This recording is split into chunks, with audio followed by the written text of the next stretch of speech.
Fala galera, como é que vocês estão? Espero que estejam todos bem, muito obrigada.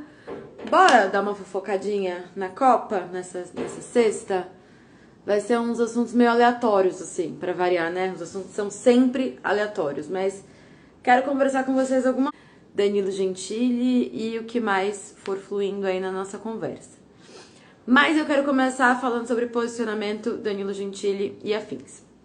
Eu já criei um conteúdo sobre isso, não sobre o Danilo Gentili, mas sobre posicionamento.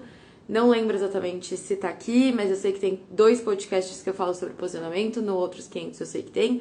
E tem um Fofoca na Copa que eu falo sobre isso, mas eu não lembro exatamente qual é o nome, tá? E o que eu queria falar sobre essa histeria aí que rolou do Danilo Gentili e filmes e afins. Bom, de cara, eu começo dizendo que eu não tenho nenhuma simpatia pelo Danilo Gentili. Não é uma pessoa que eu acompanho, não é uma pessoa que eu consumo nenhum tipo de conteúdo. Eu não gosto, pra falar a verdade, é uma pessoa que eu acho que deveria cair no ostracismo mesmo. Mas a gente tem que tomar muito cuidado pra gente não ser massa de manobra, não é mesmo? E aí é disso que eu quero falar um pouquinho. Na última semana, começou uma histeria meio coletiva nas redes sociais de algumas pessoas pegando um vídeo de um filme do Danilo Gentili que entrou no Netflix, parece agora. Não tenho certeza se essas informações estão cronologicamente corretas, tá? Mas uma cena em que 2 crianças estavam supostamente ali num sofá e o Fábio Porchat fazia um papel que eu não sei, porque eu não vi o filme e nem vou vê-lo. Não existe a possibilidade de eu assisti-lo. E aí o Fábio Porchat meio que... o filme tem uma classificação de 14 anos, tá? E aí o Fábio Porchat meio que abria o zíper e falava para as crianças masturbá-lo, alguma coisa assim, nessa conotação. E aí circulou pela internet várias mães indignadas que isso era um pedido, uma estimulação à pedofilia, tá? E com um homem ali fazendo uma coisa que a direita faz muito bem, pegando um trecho e gritando em cima daquilo do tipo, frases de efeito, isso é um absurdo, isso é contra a família, isso é a favor da pedofilia, isso, aquilo, outro, tá? Nem vou entrar muito nesse mérito, embora eu vá entrar um pouquinho. E aí, eu comecei a ver muitas pessoas que eu sigo aqui, e grupos e tal, nessa histeria. E eu não tava muito bem entendendo do que se tratava. E quando você vê a cena isolada, eu nem sei se dentro do contexto ela faz algum sentido, porque eu não vi o filme, mais uma vez. Mas quando você pega essa cena isolada, que é uma cena que gera algum tipo de desconforto, e você pega essa cena isolada e coloca com entonações e frases de efeito, do tipo, isso é contra a família, estão fazendo com as nossas crianças, essas frases que são de efeito, isso tudo tem um propósito de manipulação, tá? O último vídeo que eu fiz aqui, inclusive, que eu fiz essa semana, eu falo muito sobre isso, né? Sobre quando a gente escolhe as palavras e a entonação e as escolhas que a gente faz tem o objetivo de manipulação de alguma forma. E aí, quando você vê isso deslocado nesse cenário, porque se você é a favor da família e contra a pedofilia, você precisa pedir que isso seja retirado, que o Estado interfira nisso. E aí começa já a bugar a minha cabeça, tá? Já começa aí a bugar a minha cabeça. Porque esse discurso vem de uma parte reacionária da sociedade, que tem um discurso liberal, e esse discurso liberal, ele induz e ele pede, né? Ele defende que o Estado seja mínimo e que o Estado não defenda e não interfira nas relações particulares. É isso que o liberalismo prega e é isso que essa galera da direita prega, que o Estado não interfira e não intervenha nas relações entre particulares. Por que essas pessoas estão se sentindo confortáveis em vir nessa histeria online e dizer, isso é um absurdo, alguém precisa fazer alguma coisa, tira isso do ar, porque isso tá estimulando a pedofilia. Aí já começa a bugar de cara, porque pera lá, quando a gente tá pedindo pro Estado interferir, tá achando grande fortuna, quando a gente tá pedindo pro Estado interferir, tá achando herança, quando a gente tá pedindo pro Estado interferir em terras que não estão produtivas, pensando numa reforma agrária, essa galera acha que a gente tá dizendo que vai ocupar o quartinho de bagunça que tem no apartamento financiado de 70 metros quadrados, né? Só que quando uma coisa que pode ser de mau gosto, pode não ser, enfim, é exposta, essa galera tá pedindo pro Estado intervir nesse filme, né? E aí a gente tem que tomar muito cuidado, porque eu não gosto do Danilo Gentili, eu acho pouquíssimo provável que o Danilo Gentili sirva um conteúdo de qualidade pra quem quer que seja, tá? Mas daí, eu não gostar e achar que alguma coisa que ele faz tem que ser retirada do ar porque eu não gosto, faz muita diferença. Faz muita diferença. Porque aí a gente começa a dar palco para uma censura baseada no que uma determinada maioria gosta. E o que uma determinada maioria gosta não necessariamente é o que é bom, o que não é, né? A gente precisa pensar sempre no campo das artes, filmes, peças, poemas, livros. A gente precisa pensar sempre que não é sobre o meu gosto, é sobre a pessoa ter a liberdade de fazer aquilo, né? E aí no campo das artes, eu não vou nem entrar nesse mérito. Se o filme do Danilo Gentili vai ser considerado... A questão é que o filme tá posto. Ele fez um filme, ele teve dinheiro, ele produziu e tá lá. E tá no Netflix, no catálogo do Netflix. O que eu acho que é válido essa direita histérica fazer de repente? Pressionar a Netflix, que é uma empresa privada. Não é isso que vocês defendem com esse discurso liberal? Então pressiona a Netflix, do tipo, olha só, a gente não gosta desse conteúdo e a gente é consumidor. O que você vai fazer em relação a isso? Problema de vocês, tá? Agora, esperar uma intervenção do Estado em relação a isso se chama censura. A gente gostando ou não do Danilo Gentili, a gente concordando ou não com o Danilo Gentili, a gente vai debater em outro lugar. Eu acionar o Estado para que seja retirado alguma coisa de que eu não gosto é censura. Natália, mas aí o filme estava estimulando a pedofilia. Bom, eu não assisti o filme, começo daí. Mas de cara eu afirmo, não. Não existe a possibilidade de hoje você ter alguma coisa estimulando a pedofilia, tá? E se a gente não puder retratar pessoas escrotas em filmes, séries e afins, e aí seja um pedófilo, seja um estuprador, seja enfim, um assassino, o que quer que seja, pra que a gente vai fazer arte? Porque a arte, em alguma instância, é o confronto, é a rebeldia, é a gente colocar dedos em feridas. Existem filmes, tipo, sei lá, tem um filme que é badaladíssimo aí, que fica, acho que 5, 6 minutos mostrando um estupro. É uma coisa que eu não consigo assistir. Pra mim é pesado. Mas tá sendo retratado isso no filme.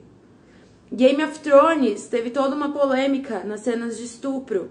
A gente pode concordar, a gente pode discordar, a gente pode achar que foi bem retratado, a gente pode achar que não foi. A gente pode falar que é necessário, que é desnecessário. Posso me propor a assistir, posso falar que não vou assistir. Tudo isso. Agora, excluir isso porque eu não gosto, porque fere os bons costumes, fere a família, porra, faz sentido, né? Pra além do que, pedofilia não é isso. Se no filme, tá? A gente tá falando de menores de idade e a pessoa ali estimular, já seria estupro de vulnerável se fosse menor de 14 anos. Pedofilia é outro crime. Mas vocês pegam frases de efeito do tipo, não a pedofilia, sou contra a pedofilia. Gente, ninguém é a favor.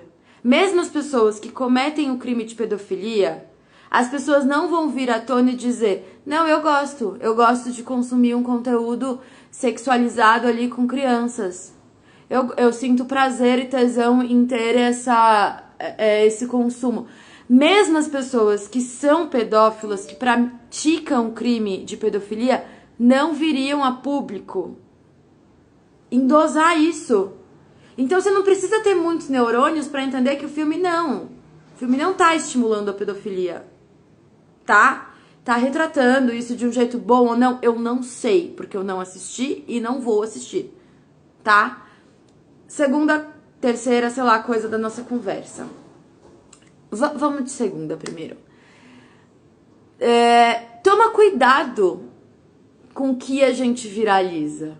Porque a partir do momento que eu venho aqui, eu uso esse espaço, uso meu tempo, o seu tempo e esse espaço pra gente falar de uma determinada coisa, a gente tá falando de uma coisa que ia passar batido. E isso não é um consenso pra mim, é uma coisa que eu diariamente fico dividida.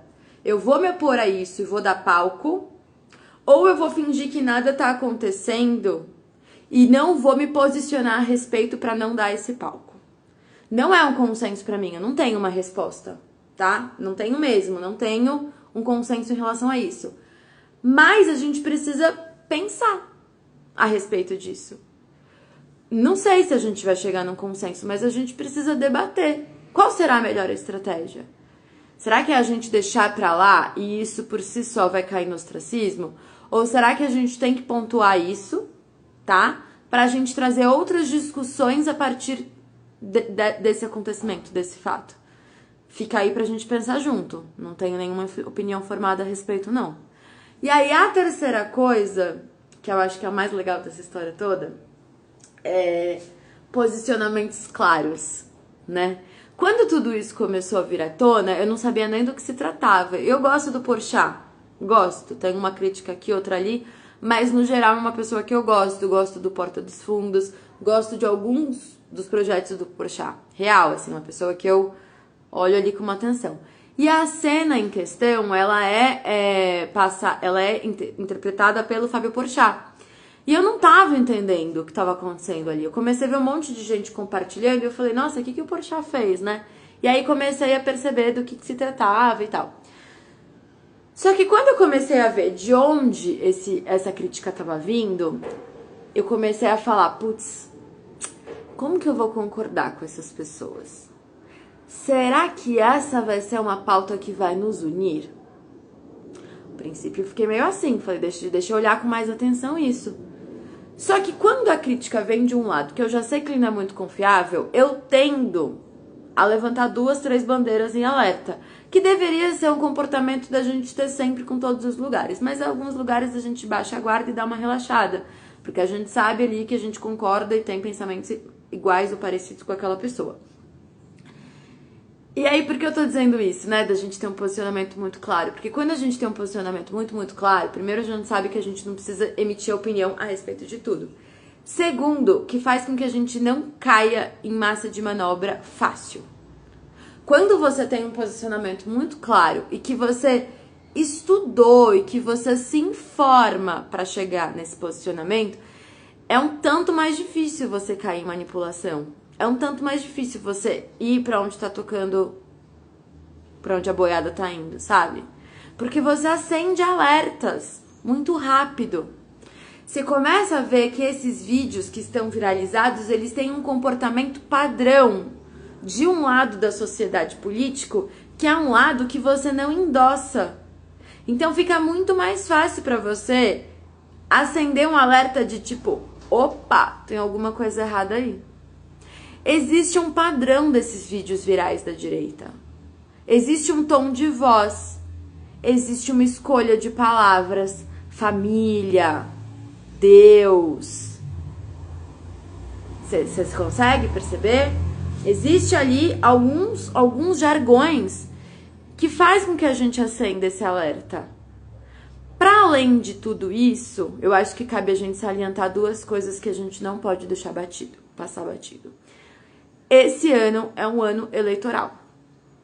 O Bolsonaro, ele cresceu, né, baseado na internet, nas fake news, em tudo isso que a gente já tá cansado de saber. E a gente não pode isolar a informação de que é um ano eleitoral. Esse ano é um ano eleitoral. Quando começa a vazar isso de um vídeo, por que agora? Se esse vídeo é de 2017, se isso tá, sei lá, 4, 5 meses numa plataforma, por que isso vem agora? De onde que tá vindo essa motivação? Gente, não caiam nessa pilha de que um conteúdo é viral porque várias pessoas ali, aí de repente ele se tornou viral. Não! Existem pessoas e agências já trabalhando no ano eleitoral e pensando no que vai viralizar e a troco de quê. O Danilo Gentili é uma pessoa que foi muito importante para a consolidação desse governo. O próprio CQC foi muito importante para a consolidação desse governo. E aí agora parece que ele meio que trocou o discurso ali e tal, e tá se tornando uma oposição. Então tudo isso a gente precisa pensar. Antes de você compartilhar um vídeo com uma entonação do tipo, olha lá, contra as crianças, ensinando a pedofilia e tal. Cara, para meio segundo e pensa a quem favorece ou a quem desfavorece eu compartilhar isso ou não. Por que isso está vindo agora à tona? Tá? Estamos todos constantemente sendo manipulados. Seja por mim, seja pelo outro. Quando você se dispõe a ver um vídeo meu sabendo do meu posicionamento político, e aí você vai olhar elementos que estão na minha casa, seja um livro do Paulo Freire de fundo, seja uma bandeira, Viva o SUS, enfim, qualquer coisa, todos esses elementos comunicam, tá? Então, fica mais em alerta. Esse ano principalmente. A gente tá vindo de 2 anos de isolamento social. Se a gente não sabia debater, se a gente não sabia dialogar na última eleição, nessa a gente não sabe e meio. Não sabe inteiro e metade, meio de metade mesmo. Porque a gente perdeu o traquejo. Sabe aquelas conversas na mesa do bar que a gente ficava discutindo coisas? A gente não teve nos últimos 2 anos. Vai ser muito difícil a gente conversar esse ano. Vai ser muito difícil a gente colocar as cartas na mesa e ponderar. Porque além de um governo ruim para péssimo, a gente tem guerra, a gente teve Covid, a gente teve vacinação, a gente tem o preço da gasolina, a gente teve CPI, tem um monte de coisa que passou e que a gente não foi amadurecendo o diálogo à medida que acontecia, tá? Então toma cuidado, a gente perdeu o traquejo de diálogo. A gente perdeu o traquejo de filtro. De puta, será que isso é relevante pra mim? E eu digo isso por mim mesma. Eu sempre gostei de política, né? Sempre me posicionei, sempre criei conteúdo, sempre falei a respeito. Nas últimas semanas eu não tenho lido um jornal porque eu tô cansada. É desgastante. E é proposital ser desgastante. E toda vez que eu venho aqui nessa internet e as pessoas estão dizendo coisas do tipo, não, eu não tenho opinião formada, porque quem é rico vai continuar comendo caviar. Não, porque rico que é rico não vai se preocupar com o preço da carne. Gente, eu nem sou rica. Tô muito longe disso, inclusive. Muito longe. Mas, felizmente, eu não deixo de comer as coisas que eu gosto porque as coisas estão caras. Felizmente, eu posso ir no mercado e comprar as coisas que eu quero. Mas existe uma coisa chamada consciência política, consciência social, que vem junto, de brinde, empatia. O fato de eu continuar me alimentando muito bem não significa que eu não tenha empatia em saber que existem pessoas que estão passando fome. Então não é sobre você e não é sobre mim. Não é sobre a gente ter condições ou não. É sobre a gente viver em sociedade e entender que eu quero que todos tenham acesso à comida, à educação, a lazer. Não é sobre mim, é sobre o coletivo, tá? Então, quando você pega aqui esse espaço de rede social, que é um espaço baseado e pautado no engajamento, baseado e pautado na influência do outro, mais uma vez, acho que tem todo vídeo acho que eu falo isso. Que discurso você tá batendo palma? Quem você tá deixando te influenciar? Tá? Porque se você vem aqui e abre meia dúzia aí dessa galera, nem à esquerda nem à direita, porque os políticos não estão preocupados comigo, porque nada que eu faça vai diminuir o preço da gasolina, porque isso, cara, a quem fortalece esse discurso vazio? Vamos parar e pensar. Não, de fato, se eu acordar às 8 ou às 9 ou às 10 ou às 11, Eu não tenho nenhuma interferência no preço da gasolina. Mas os discursos que eu bato palma e que eu endosso tem. A minha consciência social e política no coletivo faz diferença, óbvio que faz. O coletivo só existe pelo individual. Não tem como, tá? Então não cai nesse discursinho, nesse papinho liberal de ai, não, eu vou fazer o meu e eu vou ganhar dinheiro até não me preocupar com o preço do arroz. Ah, não, eu vou fazer o meu e eu vou ganhar dinheiro até não me preocupar com o preço da gasolina. Você tá muito louco? Você tá vivendo onde? Porque tudo isso pauta diretamente de forma egoísta o meu individual. Porque quando a gente tá vivendo uma crise com classes sociais com uma disparidade tão grande, aumenta a violência. E aí, amigo, não adianta o carro blindado, não adianta a cerca elétrica, não adianta, a gente vai criando outros problemas e milícias.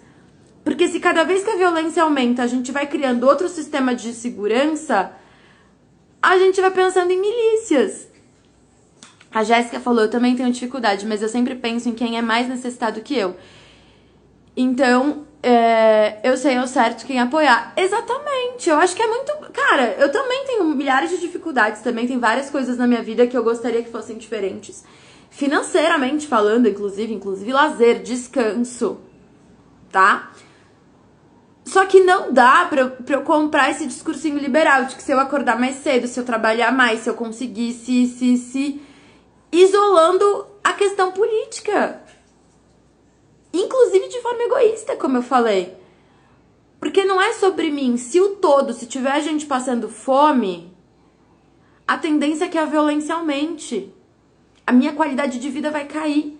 Como que a gente pode viver bem? Ai, Nath, mas meu carro é blindado, eu paro no farol e eu não tenho medo. Cara, não é questão de medo. É questão de olhar pro lado e ver criança pedindo dinheiro no farol. Se você não consegue se sensibilizar com isso, você já morreu por dentro, cara. Se vê uma criança no metrô, no farol, na rua, pedindo dinheiro... Ah, mas é porque os pais exploram. Eu queria pensar, assim, quem em sã consciência vai olhar e vai falar puta, o que eu queria pra minha vida mesmo era pegar meu filho e pôr no farol pra pedir dinheiro. Essa é a minha ambição. Óbvio que ninguém quer isso. É óbvio. Ah, eles pedem dinheiro porque dinheiro é fácil. Eu não sei em que mundo que a galera vive que acha que pedir dinheiro é fácil. Que é bacana você passar o dia inteiro na rua pedindo moeda, se humilhando, tomando chuva. Eu não sei de onde tiraram essa falácia de que pedir dinheiro é fácil. Não sei mesmo. Tá? Bom, tô meio pistola. Eu acho que a gente vai ter que discutir bastante ainda esse ano, porque é um ano eleitoral. Fazia um tempo que eu não me posicionava aqui, até por uma questão de saúde mental mesmo. Eu precisei me afastar um pouco de alguns assuntos, porque, cara, quando a gente começa a ter um alcance maior, vem uma galera aí meio nem à esquerda nem à direita e acha que eu vou patrocinar e bater palma pra esse discurso. Não, eu tenho um posicionamento muito claro. Embora eu tenha falado menos de política por aqui, por questão de saúde mental mesmo. Mas, gente, eu sou uma mulher feminista de esquerda, tá? Coloco todos esses marcadores.